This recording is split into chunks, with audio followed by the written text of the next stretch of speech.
자, 오늘은 지각과 생명체 구성 물질 해가지고 30쪽이야.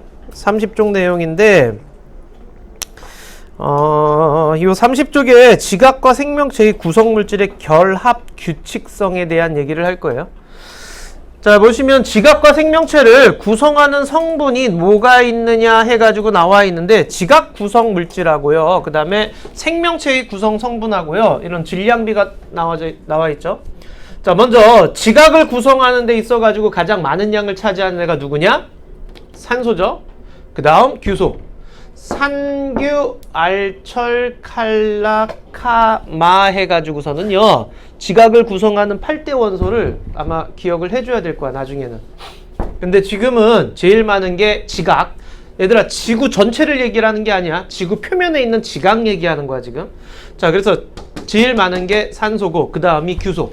우리 왜 지구 생성 과정에서 마그마의 바다가 이루어지고, 철이라든가 이런 무거운 애들은 가운데로 모이고, 가벼운 애들은 뜬다 그랬죠? 그래서 가벼운 애들이 이렇게 떠오른 거야.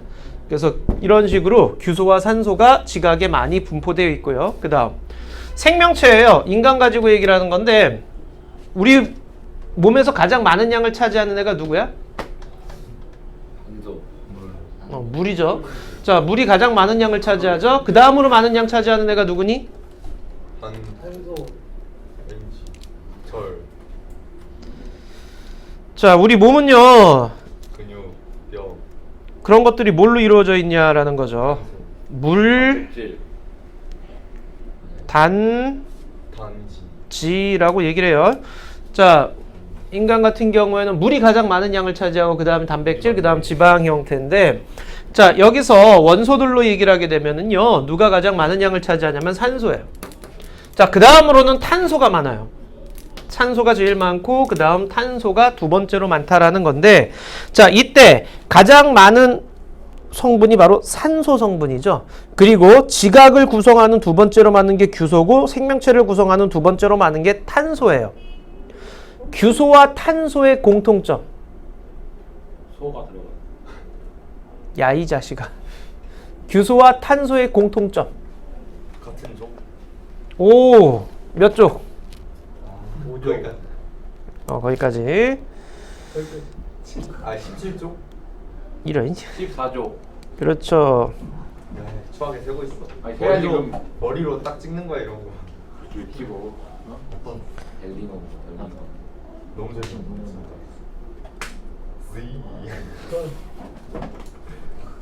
인간 병신으로 연대. 자, 이거죠.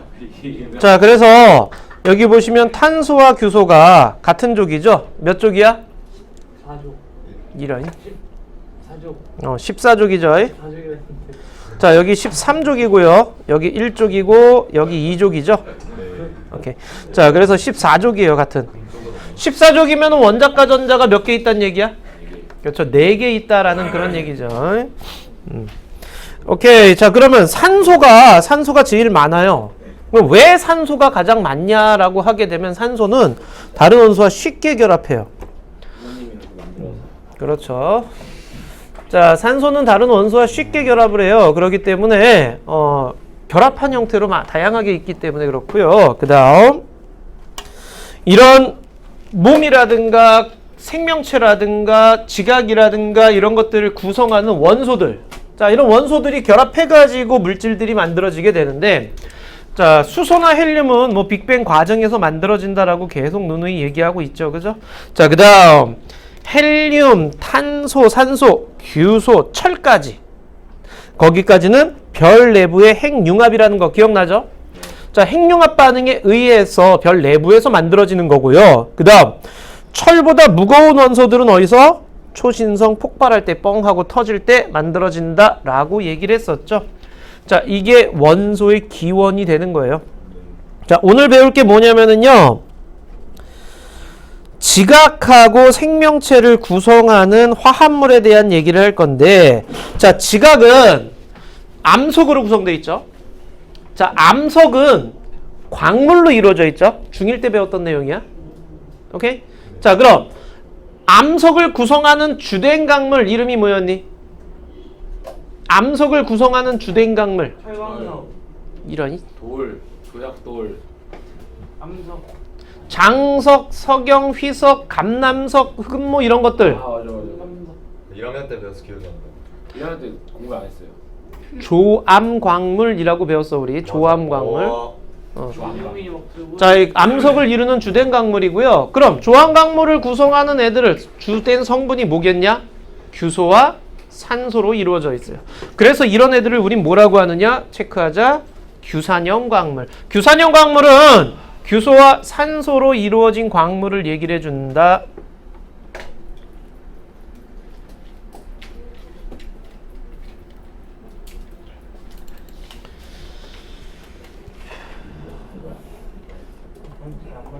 됐니? 네. 여기서 와 과학 시간. 자, 규산형 광물이라고 얘기를 하게 되고요. 그 다음에 규소가 SI예요. 네.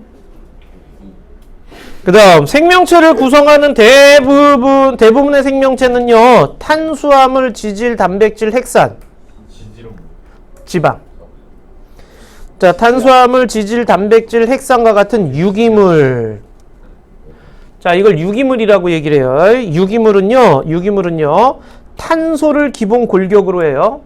그런 탄소화합물이라고 얘기를 합니다. 자, 유기물 많이 들어봤죠? 이게 탄소가 기본 골격이 돼서 만들어지는 물질들을 유기물이라고 얘기를 하는데, 그래서 유기물은 탄소화합물로 결합되어 있어요. 자, 보시면 알겠지만 규소로 만들어진 애들이랑 탄소로 만들어진 애들이랑 그거 배우게 되는 건데, 그 첫 번째가 규산형 광물이에요. 자, 규소는요, 원자과 전자가 4개라고 얘기를 했죠. 그래서 SI는 최외곽 전자가 4개 있어요. 자, 산소랑 결합을 하는데 산소는 원자과 전자가 몇 개니? 산소 몇 쪽이야? 6개.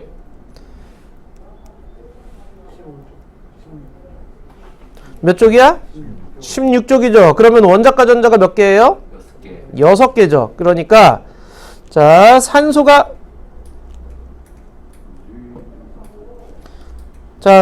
하나 있어요. 그 주변에는 전자가 몇 개 있어야 된다는 얘기야? 4개. 6개 있어야 된다는 얘기죠. 자, 여기도 산소가 하나 있어요. 6개 있어요. 여기도 산소가 있어요. 6개 있어요. 산소가 있어요. 6개 있어요. 자, 그러면은 여기 공유결합할 수 있죠? 여기 공유결합할 수 있죠? 공유결합, 공유결합. 이렇게 되는 거야. 하나 남지 않아요? 어디가 남아요? 한 개씩 줘야 되는 거 아니에요? 응? 산소가 뒤에 하나 산소가. 오케이, 잘 봤어. 넣어있어. 자, 여기 이런 저기 C라 써있어 자꾸 C 그러게 되잖아요. 뭔 소리야? 자, 여기 전자가 더 있어야 되죠? 네. 무슨 말인지 알겠니? 예. 그래야지 산소가 8개를 가진 안정한 상태가 될 수 있을 거 아니야. 안정환이요. 자, 그러면은 얘는 SI에다가 O가 4개 붙죠. 근데 녹화 중이야. 조용히 해. 너무 좋다. 자, 여기 전자가 몇 개가 지금 들러붙어 있어? 4개. 4개가 들러붙어 있죠? 그러니까 4 마이너스가 되는 거예요. 와. 오케이? 자, 이게 규산형 광물의 기본인 규산염 사면체예요. 와. 자, 규소가 중심 마이너스. 자, 규소가 중심부에 있고 주변에 O가 이렇게 있고요. 그 다음에 전자 4개를 더 얻어가지고 4 마이너스. 그래서 음전하를 띠는 규산염 사면체라고 해요. 음전하를 띠는. 자, 요걸 써놔. SiO4 4 마이너. 알아야 돼요. 응. 어떻게 결합되는지 몰라도 돼요. 어떻게 결합되는지를 몰라도 이거 무슨 말이야? 그러니까 저렇게 전자 2개씩 해가지고. 저런 사면체 형태를 띠고 있다는 거 알고 계셔야 돼요. 그런데 주의할 게 하나 또 있는 게 뭐냐면요. 얘네들은 산소와 규소는 무슨 결합하고 있어요? 공격. 공유결합.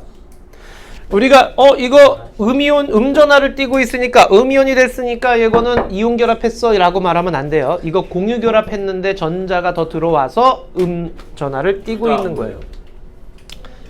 둘 다 한 거예요. 공유 결합했다고요. 근데 그 저기가 잔자를 가져왔잖아요. 자, 그래서 음전하를 띠고 있죠. 그러면은 주변에 있는 금속 원소들이랑 어떻게 할 수 있어? 결합할 수 있겠죠? 그래서 양이온인 금속 원소하고 결합을 했어요.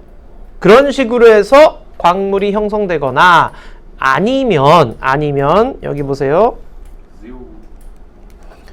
여기 옆에 SI가 하나 더 왔다고 생각을 해봐. 그럼 이런 식으로 있겠죠? 그럼 요거 공유결합 가능하죠? 네. 여기 O가 있어요. 역시 또 이렇게 공유결합했고 SI가 오면은 또 이렇게 공유결합도 가능하죠. 그럼 어떻게 돼? 쭉 연결되겠죠? 무한하게. 자, 이런 식으로도 결합이 가능해요. 그래서 이렇게 말하는. 너 조용히 좀 해. 이웃한 규산염 삼연체의 산소와 공유를 해가지고 결합을 해서 정기적 중성을 이루게 되는 거. 자, 이런 식으로도 가능한데 이렇게 만들어진 거 보세요. 독립형 구조가 있고 방금 얘기한 SI와 O가 서로 SI가 서로 하나의 O를 공유결합 양쪽에서 하면서 단사슬 구조로 쭉 연결되는 경우가 있고 위에도 O가 있잖아. 그러니까 위쪽에도 SI가 붙어가지고서는 이런 복사슬 형태의 구조가 되기도 하고요. 그 위에 또 붙었어. 그러면은 판상 구조가 판 구조가 되는 거죠. 또 붙으면 망상이고. 거기에 또 입체적으로 붙었어. 그렇지. 오. 그러면 이게 망상 구조가 되는 거야. 아니 왜? 오, 내가 공했어. 자, 그래서 결합 구조가 어떤 식으로 되느냐라는 건데 이 규산염 삼연체의 단일 구조로 되어 있는 형태가 있어. 이런 독립형 구조로. 자, 여기에 이제 그 마그네슘이라든가 칼륨이라든가 이런 것들이 와서 들러붙어 가지고서는 되는 게 이 감남석이에요. 자, 그러면 얘는 규소 대 산소가 거의 한 1대 4의 비율로 결합이 되겠죠. 한 개당 4개씩 붙겠죠. 네. 자, 그럼 단사슬 구조는요. 규소 하나가 이렇게 있으면은 옆에 있는 규소랑 산소 하나를 공유해요. 오케이? 그래서 옆으로 계속 연결되는 거예요. 자, 이런 한 방향성으로 길게 연결된 게 휘석인데 얘는 거의 1대 3의 구조를 갖게 돼요. 하나를 공유하니까. 자, 복사슬 구조 같은 경우에는요. 이제 규소가 있으면은 이런 단사슬 구조 위쪽으로 또 하나의 단사슬 구조가 서로 위아래로 또 공유 결합하고 있다라고 생각하시면 돼요. 그래서 이런 게 각섬석이 되는 거고요. 얘는 4대 11의 비율을 이거 외울 필요 없어요. 자, 그다음에 판상 구조는 이제 그 위에 또 이렇게 판의 형태로 되어 있는 개념이야. 자, 이렇게 판의 형태로 되어 있는 대표적인 아이가 바로 흑음모예요. 흑음모 기억나는지 모르겠는데 흑음모 땅 하고 치면 쪼개짐 나오고 어떻게 된다 그랬어? 벗겨지듯이 깨진다 그랬죠? 벗겨지듯이 쪼개진다라고 얘기를 했어. 얘가 한 2대 5의 비율을 갖게 돼. 그러니까 공유되는 산소 수가 점점 주는 거예요. 그래서 늘어나는 거지. 바보네. 자, 그 다음에 망상 구조는 이제 입체적으로 사면체의 다른 사면체와 계속적으로 공유하게 되는 개념이에요. 자, 이렇게 되면은 거의 1대 2의 비율을 갖게 돼요. 자, 그러니까 즉 이쪽으로 오면 올수록 공유하는 규소당 공유하는 산소가 점차적으로 어딨니? 여기 있죠. 공유하는 산소수가 점점 증가한다라고 얘기를 하게 되는 거야. 공유하는 산소수가 증가하는 거야. 그리고 결합 구조가 점점 복잡해지는 거예요. 그렇기 때문에 이쪽으로 갈수록 안정한 형태를 띄어서 풍화에 강해요. 자, 풍화에 강한 형태를 갖게 돼요. 석영 같은 경우에는요, 규산염 삼연체 모든 산소를 공유해요. 그래서 규소와 산소로만 정확하게 이루어져 있기 때문에 석영은 이렇게 이쁘게 잘 자라면은 그게 뭐야? 크리스탈, 수정이 되는 거죠. 자, 그 다음에 장석 같은 경우에는 거기에 일부 불순물 같은 게 이렇게 조금씩 끼어 들어갔다라고 생각하시면 되고요. 그리고 이런 휘석이나 각섬석 같은 경우에는 이런 일자 형태로 쭉 뻗어갔기 때문에 얘네들 같은 경우에는 쪼개짐이 굉장히 잘 발달돼 있어요. 흑음모는 판 형태로 쪼개지는 거고, 그 다음에 휘석이나 각섬석 같은 경우에는 기둥 모양으로 결정을 만들어줘요. 그래서 기둥 모양으로 이렇게 뻗어 있는 형태가 돼 있거든요. 장석이 그거예요. 이렇게 하면 스크래치가 잘 나는 자, 우리 장석 같은 경우에는 저기 도자기 원료로 쓰이는 애라고 얘기를 했었어요. 이렇게 스크래치 잘나는 거 그 돌이 무슨 돌이죠? 자, 여기까지가 규산염 삼연체에 대한 얘기입니다. 알겠니, 여기까지? 자, 규소 하나에 산소 4개가 공유결합했어요. 그렇게 해서 지각을 구성하는 규산염 광물을 형성하게 되고요. 그 다음 탄소화합물이에요, 이번에는. 자, 규소도 14족이야. 그래서 원자과 전자가 4개고 탄소도 14족이야. 원자과 전자가 4개니까 총 몇 개랑 공유결합할 수 있겠어? 최대 4개랑 공유결합할 수 있게 되는 거예요. 자, 그래서 탄소화합물 같은 경우에는요. 자, 탄소화합물 같은 경우에는요. 탄소가 수소, 산소, 질소 등과 공유결합하여 이루어진 화합물. 자, 메테인이나 단백질 등등등 이런 탄소가 기본이 돼가지고 공유결합하는 애들을 탄소화합물이라고 얘기를 하게 되는데, 자, 이 탄소화합물은 원자과 전자가 4개예요. 그래서 최대 4개의 다른 원자와 결합할 수 있고요. 탄소끼리도 공유결합 가능해요. 자, 그러다 보니까 일자로 쭉 연결되는 사슬 모양이나 중간에 이렇게 뻗어나오는 가지 모양이나 아니면 고리 형태도 될 수 있죠. 자, 그리고 이중결합 가능해요. 삼중결합까지도 가능해요. 사중결합은 힘들고요. 자, 이런 식으로 해가지고 탄소끼리 이렇게 공유결합을 통해서 만들어질 수 있다라고 얘기를 하게 되는 거예요. 근데 원자과 전자 4개인데 왜 다중결합이 안 돼요? 자, 사중결합이 안 되는 이유는요. 탄소가 이쪽으로 4개가 다 쏠려 있을 수가 없기 때문에 이 두께를 견딜 수가 없어요. 최대 3중까지 견딜 수 있어요. 오케이, 그럼 뒤에 여기까지 문제 해보자. 3번까지. 3번까지가 아니라 2번까지죠. 자, 2번까지 한번 해볼게요.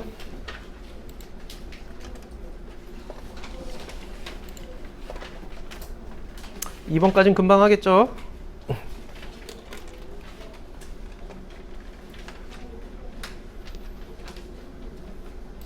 자, 해보자. 1번에. 자, 1번에 지각과 생명체에 구성하는 성분 중에 공통으로 많은 양을 하는 건 수소가 아니고 누구예요? 산소죠. 자, X고요. 지각은 두 번째가 규소, 생명체는 두 번째가 탄소. 요거는 맞지요. 자, 그 다음 3번째. 모두 별 내부의 핵융합으로 만들어졌다 그러면 안 돼요. 무거운 원소들은 초신성 폭발해서 만들어져요. 자, 그 다음 2번은요. 자, 암석을 이루는 광물은 대부분 무슨 광물이냐? 규산염 광물이죠. 규소와 산소로 이루어진 광물. 그 다음에 유기물은 모두 탄소를 기본 골격으로 해요. 그래서 탄소화합물이라고 얘기를 하는 거예요. 알겠죠?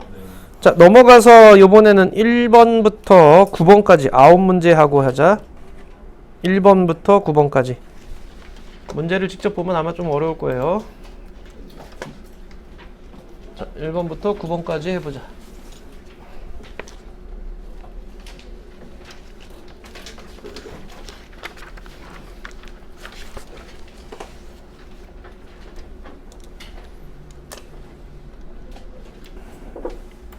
자, 보자. 1번에 1번에 몇 번이니?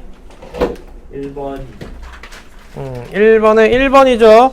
산소가 제일 많고요. 그 다음 지각에서는 규소, 그 다음 생명체에서는 탄소죠. 자, 그 다음 2번은 5번이죠. 자, 산소죠. 산소 같은 경우에는 다른 원소와 쉽게 결합해서 다양한 물질을 만들 수 있다라고 얘기를 했고요. 그 다음에 B는 뭐예요? 규소죠. 규소 같은 경우에도 별 내부에서 핵융합에 의해서 만들어지는 거고, 그 다음 C는 탄소죠. 유기물 자체가 탄소 화합물이라고 얘기를 했어요. 자, 그 다음 3번의 규산염 광물은 당연히 산소와 규소가 되겠죠. 그래서 1번이 돼야 돼요. 자, 4번에 보시게 되면 규산염 광물에 대한 설명이에요. 몇 번? 1번 규산염 광물은 기본 구조가 규산염 삼연체이고요. 규산염 삼연체는 정기적으로 뭐예요? 음전하를 띠고 있죠. 자, 음전하를 띠고 있어요. 그 다음에 공유하는 산소 수가 모두 다르겠죠. 네. 어떻게 하느냐에 따라서 공유하는 산소 수가 전부 달라요. 예. 네. 자, 그 다음 5번에 1번. A는 뭐니? 5번. 자, 독립형 A는 5번. A 광물 뭐니? 이름 강남석. 감남석이고요. B는 휘석이에요. 비석. 그 다음 C는 각석.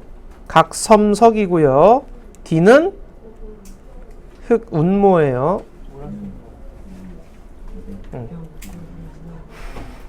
자, 그래서 A에 해당하는 거는 감남석이다. 맞고요. 그 다음 공유된 산소수는 B가 C보다 공유된 산소수. B하고 C하고 비교하면은요, B가 더 적은 거죠. C가 더 공유된 산소수가 많은 거죠. 공유를 많이 했죠. 공유결합을. 그 다음 D는 판상구조이다. 맞죠? 그래서 3번이 돼야 돼요.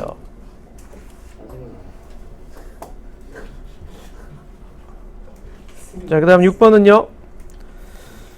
자, 깨지는 성질 망상구조 가진 애가 누구야? 그 중에서 산소 규소로만 이루어져 있는 거는 석영이 돼야 돼요. 자, 그 다음 7번에는요. 자, 이게 규산염 삼연체예요. A는 뭐겠니? 산소가 되겠지요. 그래서 기억은 맞고요. 자, 그 다음 모든 규산염 광물의 기본 구조가 맞죠. 자, 그 다음 다른 원소와 공유 결합하여 여러 규산염 광물을 만들 수 있다. 있지요. 그래서 5번이 되겠죠. 네. 자, 8번 같은 경우에는요. 탄소 화합물인데 단일 결합만 있다 그러면 안 돼요. 이중 결합도 있고 삼중 결합도 있을 수 있어요. 그래서 기억은 틀렸고요. 유기물의 대부분을 차지합니다. 맞는 얘기죠. 유기물 자체가 탄소 화합물이고요. 자, 그 다음 탄소 원자 한 개는 4개의 다른 원자 결합할 수 있어요. 그래서 4번이 돼야 돼요.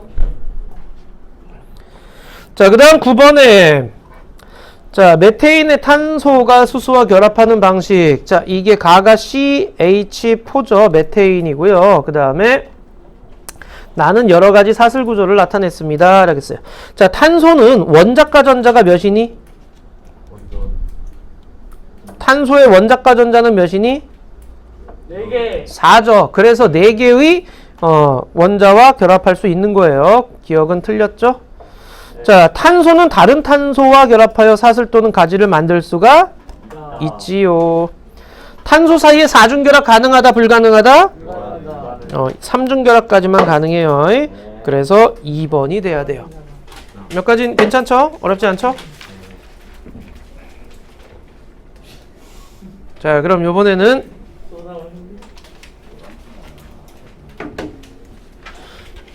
자, 생명체 구성하는 거에 대한 얘기를 가보자.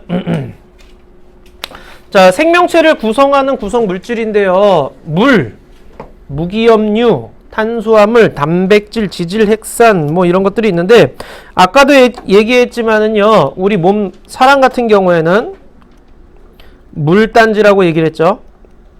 그래서 물이 제일 많고 그 다음 단백질, 그 다음 지방, 지질순이에요. 자, 이런 식으로 되어 있고요. 그 다음 물이 가장 많은 양을 차지하고 있어. 그리고 체온 유지에 도움을 주죠. 왜? 비열이 크기 때문에요. 물 자체가 비열이 크기 때문에요. 체온을 유지하는 데 도움을 주고 있어요. 자, 그 다음 무기염류는요. 다양한 생리작용 조절도 해줘요. 그 다음에 칼륨, 칼슘, 나트륨, 철분 이런 것들이 전부 다 무기염류에 속하는 거죠. 자, 그러면 탄수화물, 단백질, 지질, 핵산 얘네들. 자, 탄수화물, 단백질, 지질, 핵산 얘네들을 뭐라고 한다? 탄소화합물이라고 얘기를 합니다. 자, 얘네들이 탄소화합물이야. 우리 어렸을 때 배웠죠? 탄수화물 같은 경우에는 CH5로 이루어져 있다. 다당류, 단당류, 이당류 기억나니? 녹말이 분해되면 뭐가 됐어요? 포도당. 네. 녹말 분해되면 뭐가 됐어요? 포도당. 녹말이 아밀레이스에 의해서 아미노. 엿당으로 분해됐었죠. 그 다음 엿당이 분해되면 뭐가 됐어요? 포도당. 포도당. 그렇죠. 포도당이 됐었죠. 그래서 포도당이 자, 포도당이 기본 단위체가 되는 거예요. 탄수화물에서는. 자, 그 다음에 단백질은 분해돼서 최종 산물이 뭐였었니? 그렇죠. 아미노산이었죠. 아미노산이 최종 산물이 됐었죠. 자, 그래서 우리가 주된 에너지원이 누구야? 탄수화물이죠. 밥으로 먹는 게 탄수화물이죠. 자, 그 다음에 탄수화물은 주된 에너지원이고요. 그 다음 CHO와 같은 형태로 이루어져 있지요. 자, 그 다음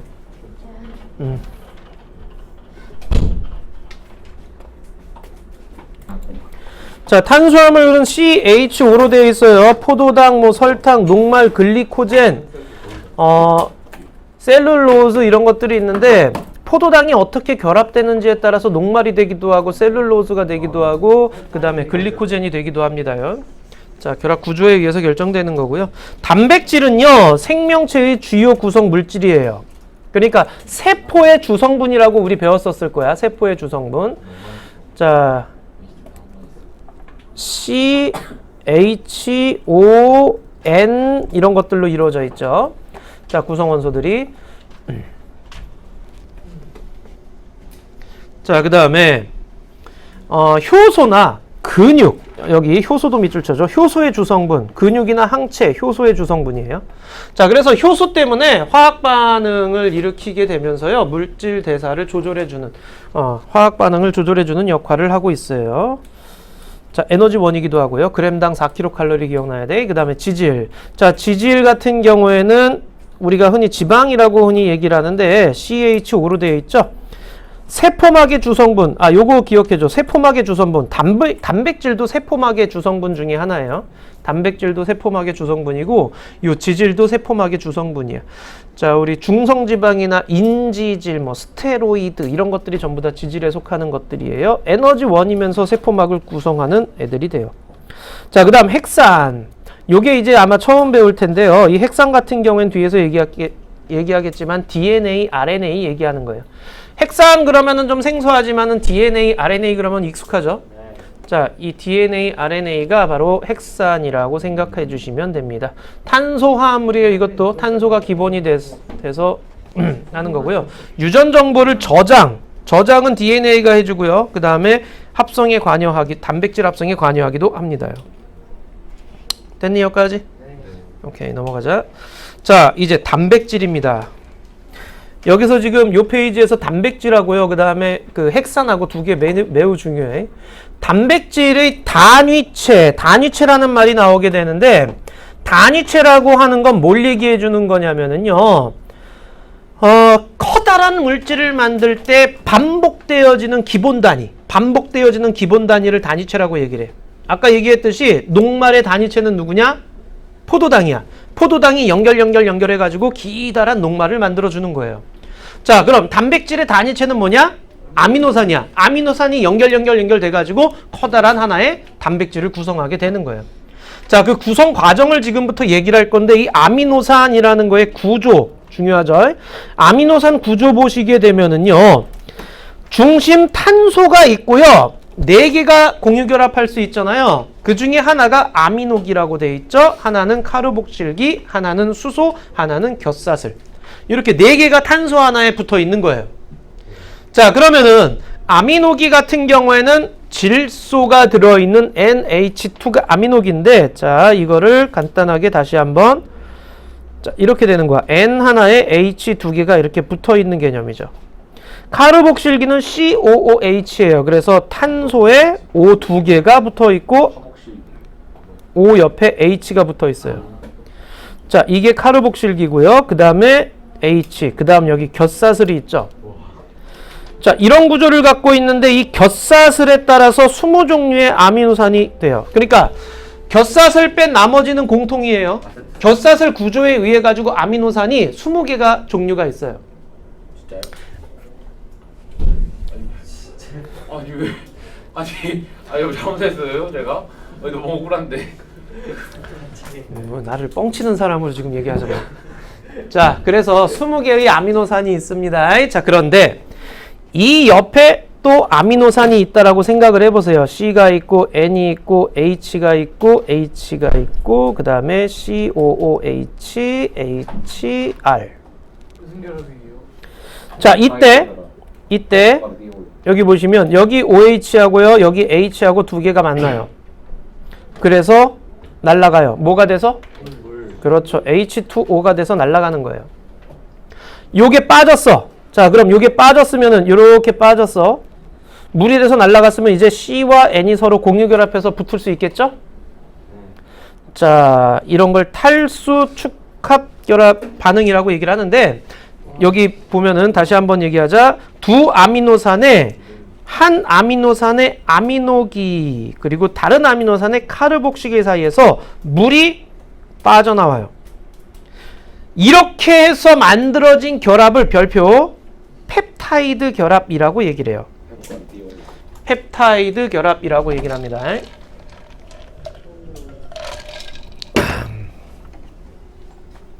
자, 아미노산이 결합을 합니다요. 두 개가 서로 결합을 해요. 물이 빠져나가면서 펩타이드 결합을 한다라고 생각하시면 돼요. 자, 이렇게 펩타이드 결합을 했어. 지금 이거야. 아미노산 1, 아미노산 2, 물 빠져나가 펩타이드 결합해. 그런데 이런 식으로 계속 연결될 수 있겠죠. 자, 이렇게 쭉 아미노산이 펩타이드 결합해서 연결됐어. 그거를 폴리펩타이드라고 얘기를 해요. 폴리라는 말을 많이 들을 텐데 이거는 고분자 개념이야. 여러 개 붙어 있다라는 그런 뜻이야.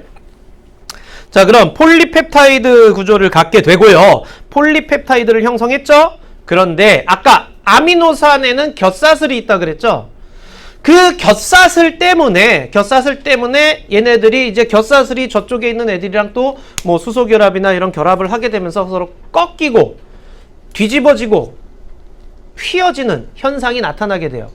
곁사슬 때문에 그게 구부러지는 현상이 나타나게 되는 거야. 자, 이 어딨냐, 배열 순서에 따라 구부러지고 접혀서 독특한 입체 구조를 갖게 돼. 독특한 입체 구조를 갖게 되고요. 그 독특한 모양 때문에 얘네들이 효소라든가 구성하는 단백질의 구성이 되는 거야. 단백질이 만들어지게 되는 거야. 자, 그렇다면 이 독특한 구조를 만들기 위해서는 뭘 해야 돼? 아미노산을 배열을 잘 해주면 되겠죠? 자, 이 아미노산 배열에 따라서 이 구조가 결정이 되는 거야. 그럼 아미노산 배열을 결정해 주면은 그러면은 단백질을 만들어낼 수 있다라는 그런 얘기지. 그럼 이 아미노산 배열은 어디 저장되어 있느냐? DNA 안에 유전 정보로서 저장이 되어 있는 거예요. 오케이? 자, 그래서 이런 식으로 단백질이 형성이 되는 거야. 헤모글로빈도 그런 것 중에 하나죠. 헤모글로빈은 특이하게 4개의 단백질이 결합해서 하나의 헤모글로빈을 형성하게 되는데 이런 식으로 입체 구조가 의해서 만들어진다라는 그런 얘기입니다. 얘네들이 이제 근육도 되고요. 머리카락도 되고요. 뼈도 되고요. 뭐 이런 식이에요. 그 다음에 효소라든가 호르몬의 주성분이에요. 우리 호르몬 배웠었죠? 호르몬의 주성분도 단백질이야. 자, 그래. 그리고 항체의 주성분도 역시 단백질이에요. 자, 그렇기 때문에 에너지원으로 사용되기도 하고요. 자, 이런 식으로 해가지고 단백질이 형성이 됐어. 여기까지 이해 안 되는 거 빨리 손. 없니? 네. 오케이. 그 다음 핵산으로 가보자. 핵산. 엄청나. 자, 핵산은요, 핵 속에 존재하는 산성물질이라는 뜻이에요. 핵 속에 존재하는 산성물질. 그래서 뉴클레릭 엑시드라고 얘기를 하게 되는데, 자, 얘가 핵산에는 단위체가 뉴클레오타이드예요. 꼭 체크해놔, 뉴클레오타이드. 자, 이 뉴클레오타이드의 구조가요, 인산당염기. 자, 인상단염기가 1대1대1이야. 인산, 그 다음에 당, 염기, 이렇게 세 개가 1대1대1로 결합해서 하나의 뉴클레오타이드를 만들고요. 이런 뉴클레오타이드가 인산당이 이렇게 있으면은 그 밑에 있는 뉴클레오타이드의 인산과 그 다음 위에 있는 뉴클레오타이드의 당이 서로 공유결합을 해. 이렇게 공유결합이 일어나게 되는 거야. 그래서 이런 식으로 쭉 연결이 되네. 이게 뭐가 돼? 인산과 당이 그래서 뼈대가 되는 거예요. 그러면 안쪽에 누가? 얘네들이 바로 염기예요. 염기들이 나열을 하게 되겠죠? 그게 염기 서열이라고 얘기를 하게 되는데, 자, 뉴클레오타이드의 인산과 당이 공유결합을 해가지고, 공유결합을 해서 반복적으로 하여 이걸 폴리뉴클레오타이드라고 얘기를 해요. 폴리뉴클레오타이드가 형성이 되고요. 자, 이때, 자, 폴리뉴클레오타이드가 형성이 됐을 때, 얘네들이 핵산이 되는 건데, DNA와 RNA가 있다 그랬죠? 너희들 DNA, 이중나선 구조 다 알고 있죠? 자, DNA는요, 지금 이중나선 구조, 여기 그림이, 여기 있죠? 이런 식으로 이중나선 구조를 갖고 있어요. 그러니까, 폴리뉴클레오타이드 두 가닥이 서로 마주보면서 이렇게 꼬여있는 형태로 만들어져 있어. 꼬여있는 형태로. 자, 그리고 RNA는요, 단일 가닥이야. 그냥 한 가닥으로만 되어 있어. 자, 어떤 일을 하느냐? DNA는요, 유전 정보를 저장을 해요. 핵 안에서. 그럼 그 저장되어 있는 유전 정보를 단백질 합성하는데 이렇게 갖고 가서 써야 될 거 아니야? 그 전달을 바로 RNA가 해주는 거야. 그럼 DNA와 RNA는 어떤 차이가 있느냐? 여기 당의 구조에서 차이가 있어요. 자, 여기 보시게 되면 당이 이렇게 지금 돼 있죠? 나중에 배우겠지만은 요 꼭지점이 바로 탄소예요. 탄소. 꼭지점이 탄소. 간단하게 그릴 때 이런 식으로 그리게 되는데 꼭지점이 탄소야. 자, 그래서 탄소가 5개 있어. 5탄당이라고 얘기를 해요. 5탄당. 5개의 탄소로 이루어진 당이에요. 여기 5탄당인데 이때 여기에 이제 산소가 껴 들어가 있는데 그 구조를 리보스라고 얘기를 하는데 이 리보스 구조에서 디옥시, 옥시가 산소죠. 옥시가 없는 리보스가 디옥시 리보스예요. 그러니까 5탄당에서 산소가 빠져 있는 경우에는 디옥시 리보스를 가진 뉴클레릭 엑시드, 그래서 DNA. 그 다음에 리보스를 가진 뉴클레릭 엑시드, 그래서 RNA. 이렇게 얘기를 하는 거예요. DNA, RNA. 자, 그래서 여기 보시게 되면은 또 하나 염기 종류가 4종류가 있어요. DNA의 4종류, RNA의 4종류인데 아데닌, 구아닌, 사이토신, 타이민. 그런데 RNA에는요, 아데닌, 구아닌, 사이토신, 유라실이 있어요. 그러니까 RNA에는 타이민이 없고 유라실이 있어요. 구조가 달라요.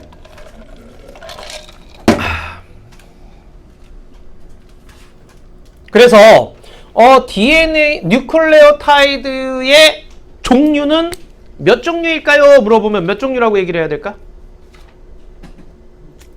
뉴클레오타이드의 종류는, 자, DNA, RNA 핵산을 구성하는 기본 단위체가 뉴클레오타이드라고 얘기를 했고요. 자, 이 뉴클레오타이드는 몇 종류가 있습니까? 라고 하면은 DNA에 몇 종류 있어? 4종류 있죠. RNA에 몇 종류 있어? 4종류 있죠.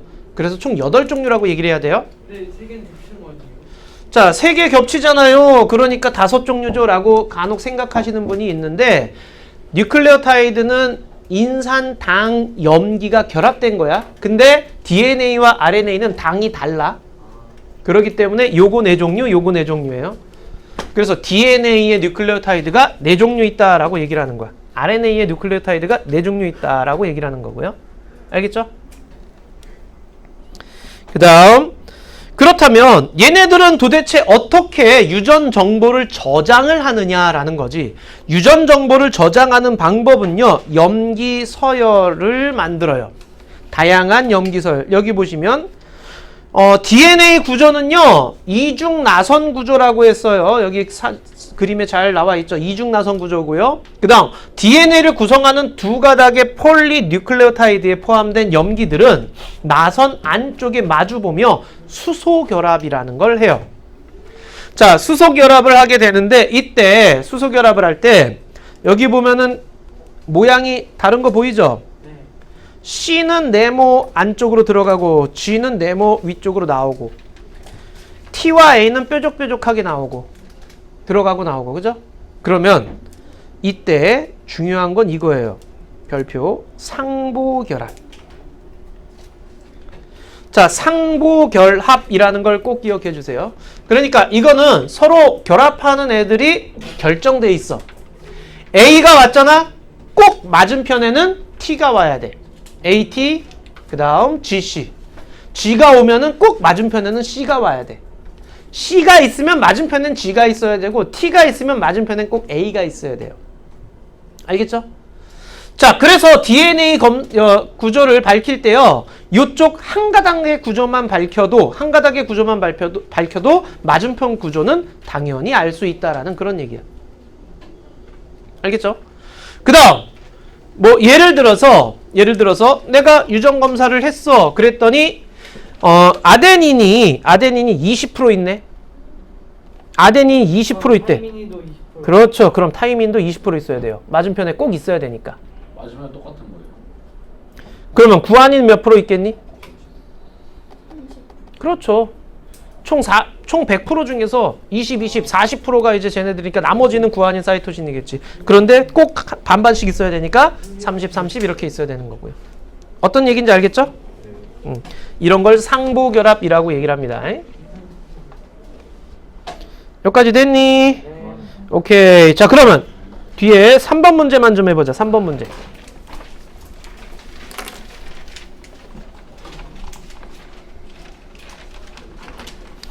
아, 참. 그리고요. 이런 그 염기들이 어떻게 배열되는지에 따라서 유전 정보가 결정이 되는 거예요. 이 염기 서열에 의해서 유전 정보가 결정되는 거예요.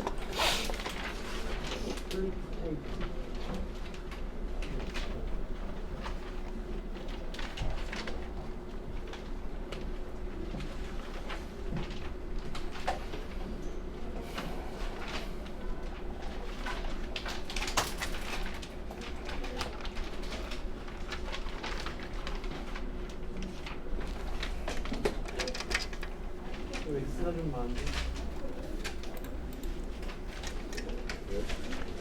3번만 좀 해보자. 3번만. 자, 보자. 3번에 1번은 자, 1번은 X죠. 물이 가장 많은 양을 차지하죠. 2번은 O죠. 자, 3번은 X죠. 뉴클레오타이드 사이의 펩타이드 결합이 아니라 아미노산 사이의 펩타이드 결합이죠. 자, 그 다음 4번은 O고요. 자, 5번은 X죠. 유라실 때문에 안 돼요. 이건 RNA에 있어야 돼요. DNA가 아니라. 자, 6번도 X죠. 바뀌었죠. 아데닌은 타이민과, 그죠? 사이토신은 구안인과 상보결합해야 돼요. 그래서 틀렸어. 자, 넘어가서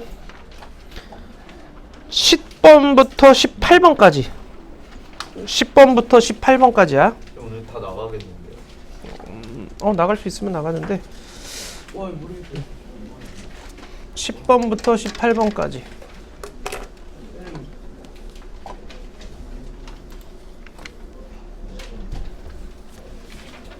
여기 가에 먹으려고.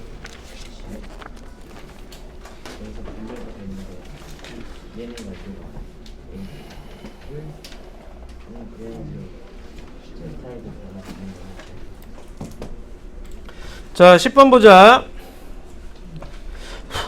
자, 생명체를 구성한 물질에 대한 설명으로 옳은 것은, 그래서 이거 몇 번이니?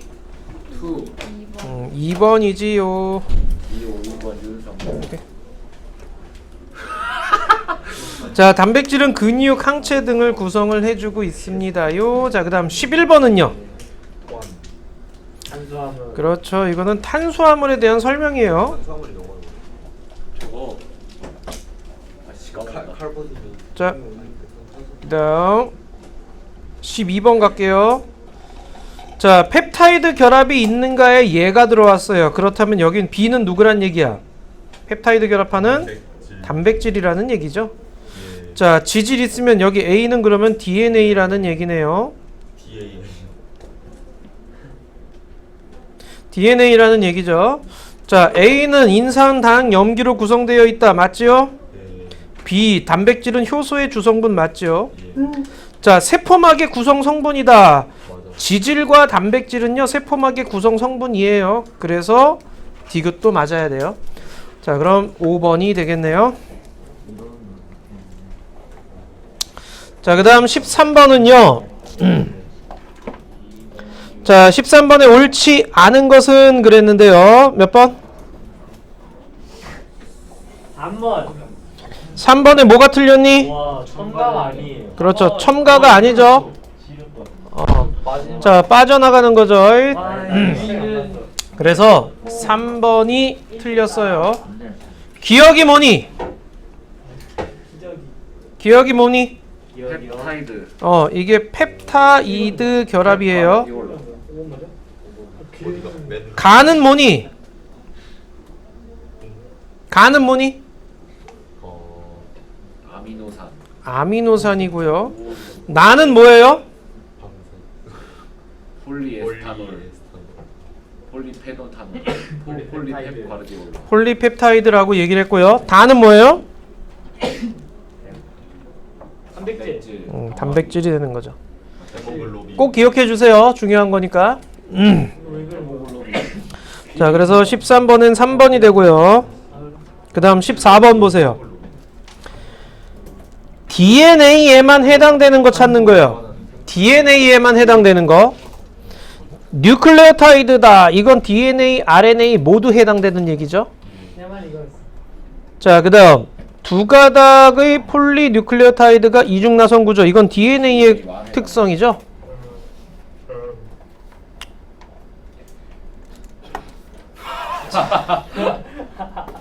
자, 그 다음 아데닌, 구아닌, 사이토신, 유라실. 얘네들은 누구에 대한 얘기야? 이건 RNA죠. 얘 때문에 RNA구나 라는 걸 알 수 있어야 돼. 그래서 DNA를 안 하고 RNA에서 얼마 전에 1번이라고 얘기를 해주셔야 돼요. 기호 1번이 자, 야 조용히 해. 15번에요. 기억은 뭐니? 기억. 당이죠. 니은은 인삼. 인산이죠. 자, A가 있으면 디귿은 뭐가 와야 돼? T. T가 와야 돼요. 여기 G가 있으면 리을은 S. C가 와야 돼요. 이거 맞아. 자, 그래서 아데닌이 있으면 타이민이 와야 되고요. 구아닌이 있으면 사이토신이 와야 된다. 그 얘기하는 거야. 옳지 않은 거 몇 번이야? 그래서 1번. 1번이 되겠죠.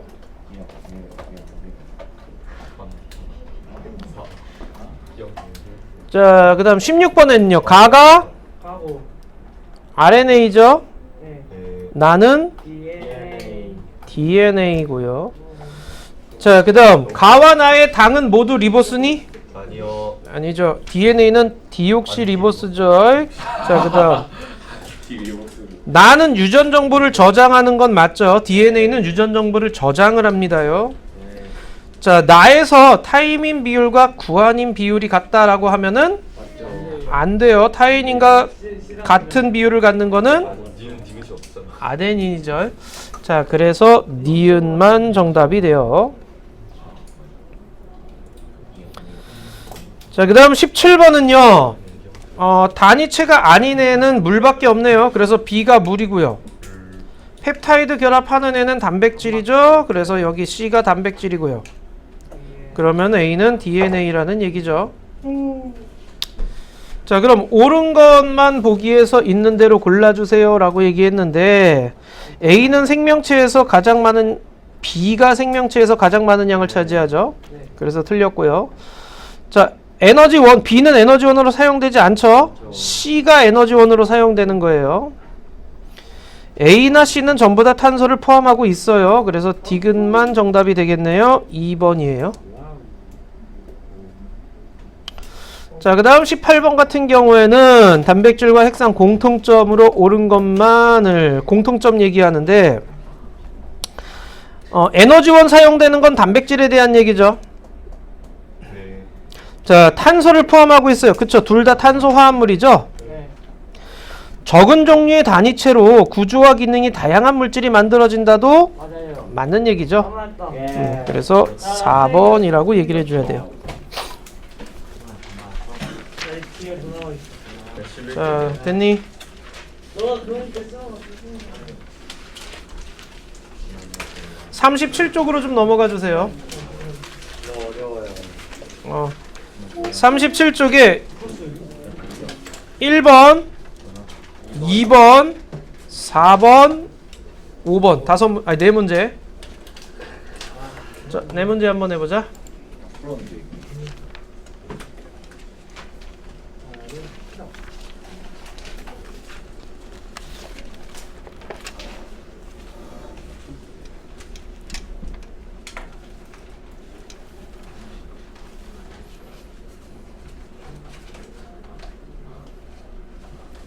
네. 자, 채점해보자. 1번에 규산형 강물 가나 결합 구조 해가지고 나와 있게 되는데, 가가 단사슬 구조이죠. 네. 나가 복사슬 구조예요. 자, 그래서 가는 규산염 사면체가 사슬 모양으로 연결됐다 맞는 얘기고요. 그리고 휘석과 각섬석, 단사슬이 휘석, 그 다음에 복사슬이 각섬석, 이것도 맞는 얘기예요. 가는 나보다 5분의 SI의 수가 크다 그랬는데 6대 3대 음. 4대 10. 작아요. 그러니까 공유하는 산소수가 가가 더 적죠. 공유하는 산소수가 적어지기 때문에 5분의 SI 한 게 작아요. 오히려 나 쪽이 더 커요. 오수가 줄어드니까. 자, 그 다음 2번은요. 그래서 3번이 정답이 되겠죠. 그 다음 2번은요. 물이 가장 많고요. 그 다음에 A는 뭐겠어요? 단백질이겠죠. 그리고 B는요. 핵산이 되는 거예요. 자, 그리고 기억은 아미노산이죠. 이런 거 나오면 꼭 이름 써줘. 니은은 뭐예요?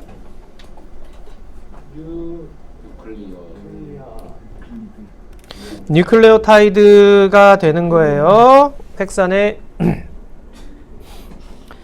단위체죠. 자, 그러면 기억이 연결될 때는요. 펩타이드 결합을 한다. 이건 맞는 얘기죠. 아미노산 할 때 펩타이드 결합해야 되고요. A는 단위체인 기억의 배열 순서에 따라 입체 구조를 갖는 거죠. 단백질은 아미노산이 어떻게 배열되느냐에 따라서 입체 구조를 갖고요. B의 단위체인 니은, 뉴클레오타이드가 쭉 연결된 걸 폴리뉴클레오타이드라고 얘기를 하죠. 다 맞네요. 그래서 5번이 정답이 될 거예요. 4번을 좀 모르겠네. 가는 뭐니 그래서? 산소. 나는 뭐니? 산소. 규소죠. 그 다음 우주 공간에서 어떻게 생성되니? 초신성 내부. 별 내부에서 핵융합에 의해서 형성되죠.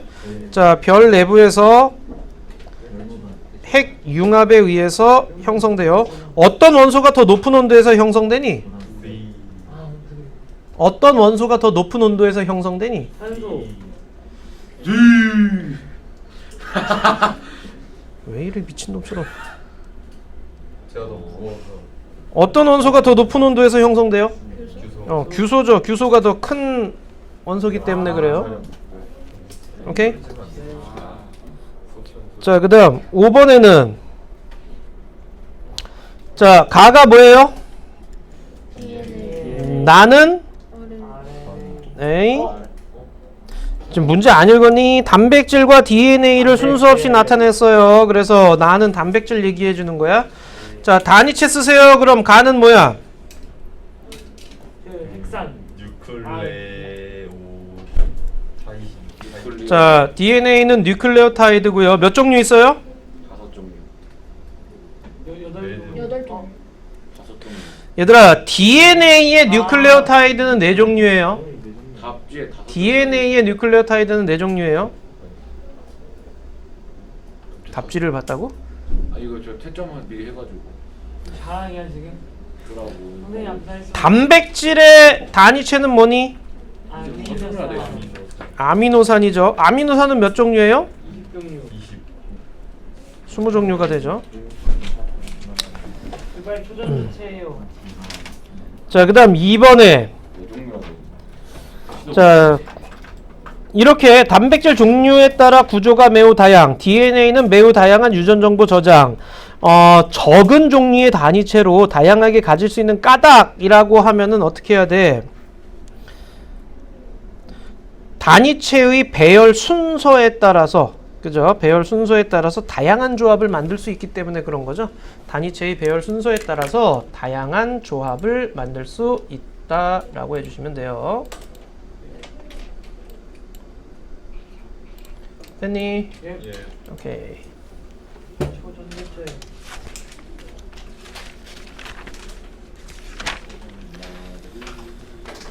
아이고. 자, 보자.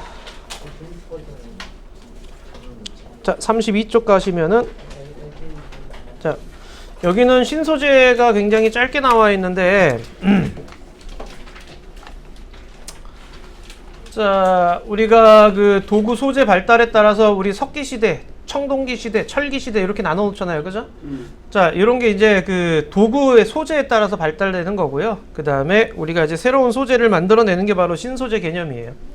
자, 이 기존 소재를 구성하고 있는 원소의 종류나 그 다음에 화학결합 구조나 이런 것들을 그 변화시켜서 단점 보완해 주는 게 그런 게 신소재야. 그래서 새로운 성질을 가지도록 한 물질을 신소재라고 얘기를 하게 돼요. 네. 정기적 성질을 이용하는 신소재가 있고요. 그 다음에 자기적 성질을 이용하는 신소재가 있고요.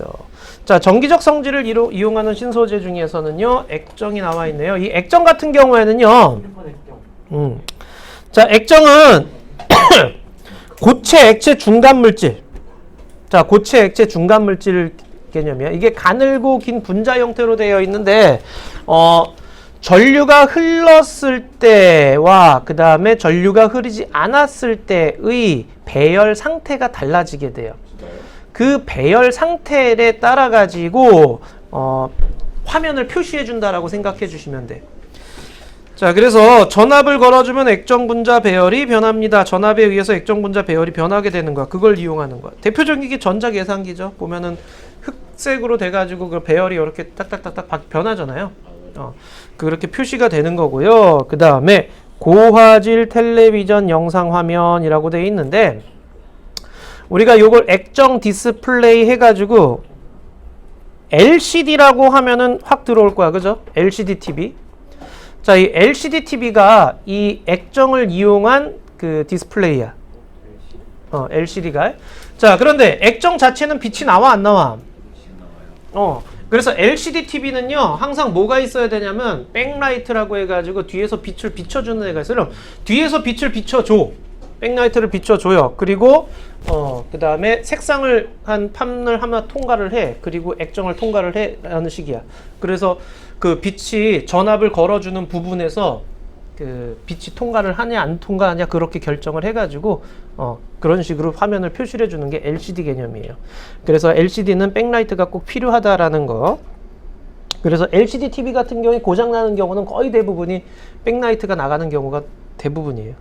그 다음에 반도체. 자, 반도체는 뭐 다 알고 있죠? 도체와 절연체의 중간체가 반도체죠. 도체와 절연체의 중간체가 반도체인데, 이 반도체에 여러 가지 소량의 원소들을 첨가를 시켜주는 거야. 자, 첨가를 시켜줘 가지고서는요, 특정 조건에서 전류가 흐르거나 안 흐르거나 하게끔 이렇게 해주는 게 바로 반도체 개념이에요. 자, 보시면은 LED TV 들어봤죠? LCD 다음에 LED TV로 나가죠? 그 다음 요즘 한창 LG나 삼성에서 맨날 싸우는 게 맨날 OLED 가지고 싸우고 있죠. QLED니 OLED니 막 이런 이름 막 붙여가지고 얘기를 하죠. 그게 바로 유기 발광 다이오드라는 개념이에요. 자, 이거요, 발광 다이오드는 그 빛을 내는 반도체라고 생각하시면 돼요. LCD랑의 차이는요, 얘는 빛을 내는 소자를 직접 박아 놓는 거야. 그러니까 뒤에서 빛이 비춰져 가지고서는 열었다 닫았다 하는 개념이 아니라 빛이 직접 나오니까 훨씬 더 얇게 만들 수 있고, 그 다음에 선명하게 볼 수가 있는 거죠. 그런데 유기 발광 다이오드 OLED 같은 경우에는요, 유기물이 뭐야? 아까 탄소화물 얘기하는 거죠. 이런 데다가 이제 발광을 하게끔 다이오드를 만들어 놓는 거야. 그럼 어떻게 돼? 휘어질 수도 있고 접을 수도 있고 이런 식이 되는 거죠. 그래서 이런 게 이제 OLED 개념이고요. 그 다음에 레이저 광원 중앙 처리 장치, 뭐 태양 전지 등등이 반도체로 이용되고 있어요. 반도체로 만들어지고 있어요. 자, 다음 초전도체.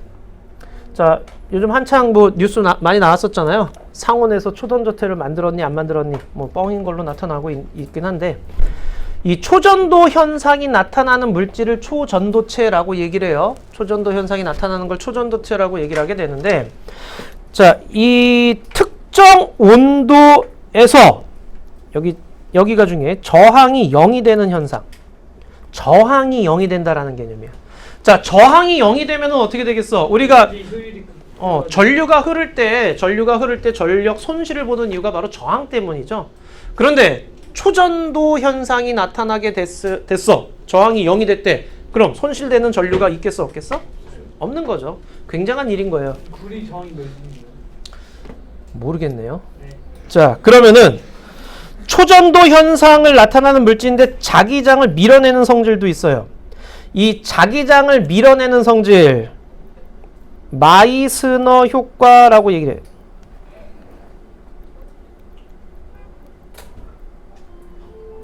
자, 여기 특이한 효과 중에 하나인데요. 초전도 현상이 나타날 때요. 거기다 자석이라든가 이런 거 놓게 되면은요. 그 초전도체에서는요. 자기장에 반하는 자기장이 형성돼. 그래서 얘를 이렇게 떠 있게 만들어줘.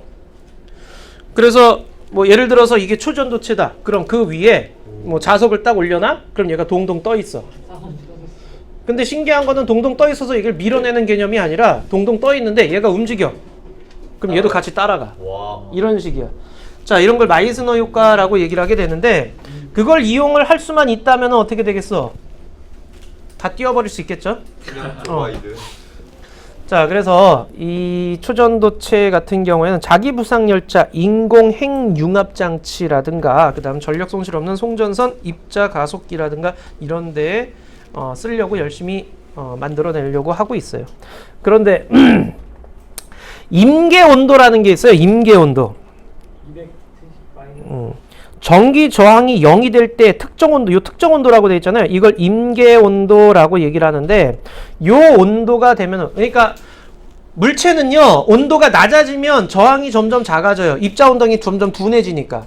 그래서 어느 정도 이렇게 저항이 점점 작아지다가 어느 온도가 딱 되잖아? 그럼 갑자기 0으로 팡 하고 떨어져 버려요. 그게 임계 온도예요. 이때부터는 초전도 현상이 나타난다라는 거야. 자, 수온 같은 경우에가 4.2 켈빈. 0 켈빈이 몇 도였니? 마이너스 273도. 마이너스 273이었죠? 자, 거기에다 플러스 4만 해주면 돼요. 그게 수온의 임계 온도가 되는 거야. 그러니까 그 온도를 맞추는 게 쉽다 어렵다? 어렵다. 그러면은 이 우리가 지금 하고 있는 게 뭐야? 이 임계 온도라는 거를 높이는 거예요. 높이는 거야. 그 요즘 그 뉴스에 나왔던 그거는 상온에서 임계 온도를 만들었다는 그런 개념이 되는 거야. 그렇기 때문에 굉장한 거지. 그러니까 상온에서 임계 온도 만들었다는 얘기는 그 물질만 있으면 초전도 현상을 쉽게 만들 수 있다라는 그런 개념이 되는 거니까. 자, 그래서 대단한 발견이다라고 얘기를 했지만은 아닌 걸로 점점 나오고 있어요. 오케이? 그래서 전력 손실 없는 송전선 같은 경우에는요. 이거 하나 만들려면 그 안에 액체 질소 굉장히 온도가 낮은 거 알고 있죠? 자, 이 액체 질소를 집어넣는 관이라고 생각하시면 돼. 그리고 그 안에 또 초전도체를 쭉 하고 전선을 만들어 놓는 거야. 그런 식으로 해가지고서는 만들어 놓는데 만드는 거 자체가 비용이 엄청나게 비싸겠죠. 오케이.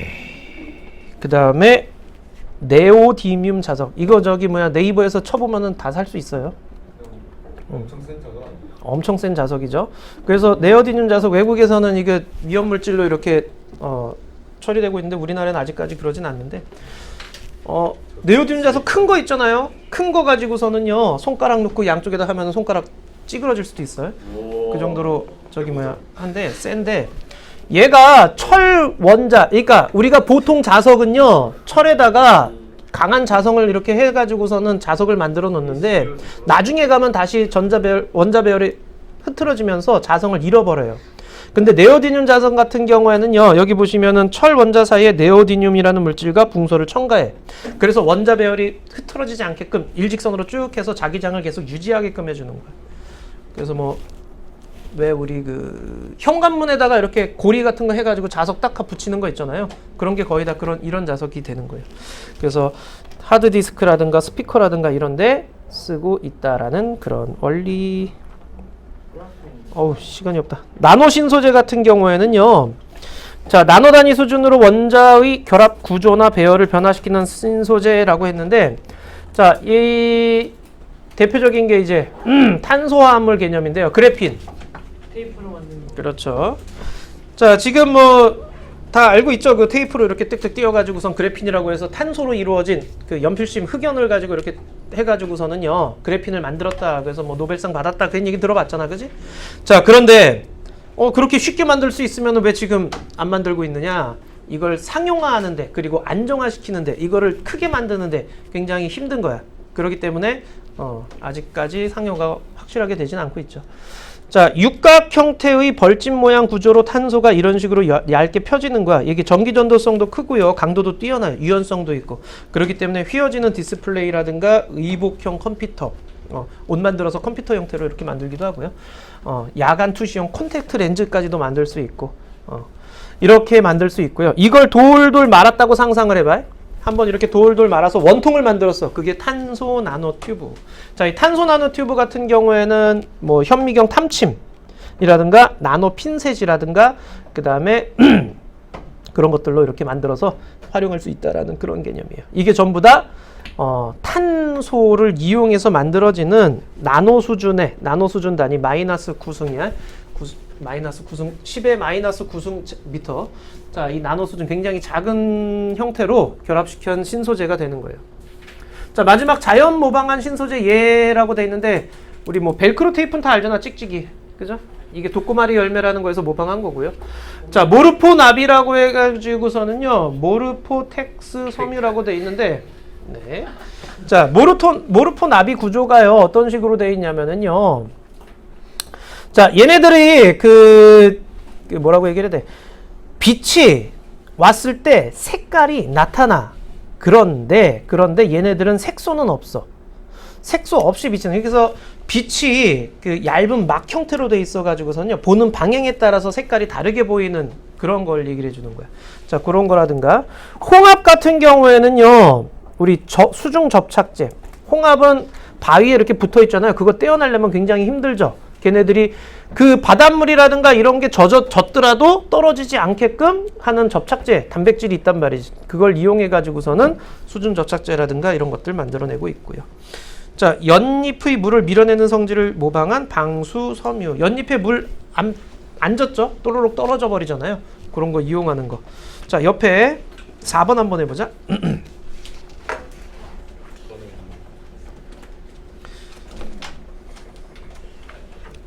자, 강한 자성 띄는 거 누구라고?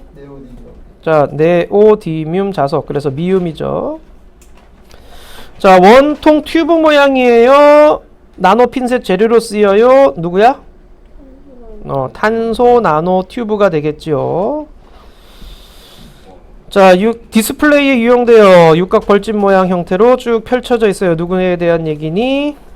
그래핀에 대한 얘기고요. 독고마리 열매 그러면은 벨크로 테이프죠. 유기 발광 다이오드에 이용됩니다. 반도체라고 얘기를 했죠. OLED, LED 전부 다 반도체에 대한 설명이에요. 아유, 시간이 없네. 36쪽은 나중에 풀자.